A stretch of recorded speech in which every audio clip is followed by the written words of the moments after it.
Paalala sa mga OFW lalo sa mga nasa Pilipinas ngayon na huwag niyong ugaliin na gumamit or makikonek sa mga public Wi-Fi. Dapat personal data lang ang gagamitin niyo lalo na't ang gamit yung mobile or cellphone ay yan yung ginagamit niyo sa inyong online wallet at mga online banking.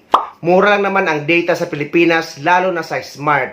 Kailangan niyo lang mag-download ng smart app at napakarami silang data promo doon. Dahil dati, napapanood ko lang ito sa balita na huwag ko connect sa mga public Wi-Fi.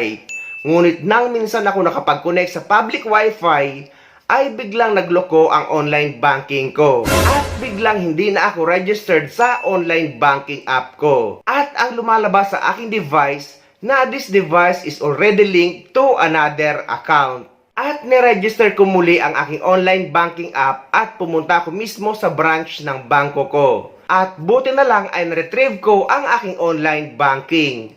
At pati nga si GCash guys, nung nakakonect ako sa public Wi-Fi, nung nag-login ako sa aking GCash account, ay nadidetect ni GCash na connected daw ako sa untrusted connection or untrusted Wi-Fi. Kaya pinadisconnect ni GCash at automatic siyang nag-log out. Kaya guys, kung nasa Pilipinas kayo ngayon at ang cellphone na gamit nyo ay ginagamit nyo sa inyong online wallet at online banking, ay dapat data lang ang gagamitin nyo. Huwag nyong ugaliin na makikonek sa public Wi-Fi para hindi kayo magaya sa ganito.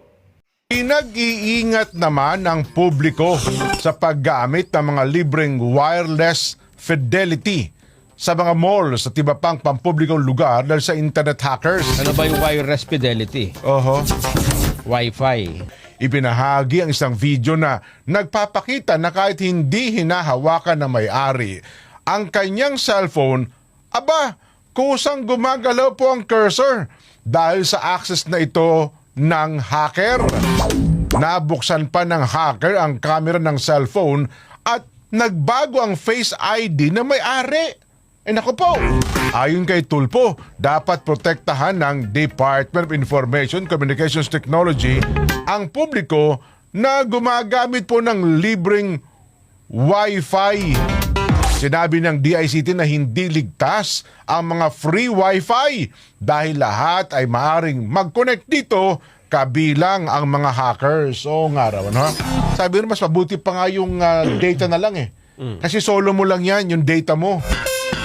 Pag nagpasok ka niya sa libreng yung Wi-Fi na ganyan, pati pala mga PC sa pool dyan pagka nagkataon. Di ba sa mga mall? Sana nakapagbigay ng babala at paalala ang video na ito sa mga kababayan nating OFW na uuwi sa Pilipinas. At parati tayong mag-ingat lalo na sa pera na pinaghirapan natin dito sa ibang bansa.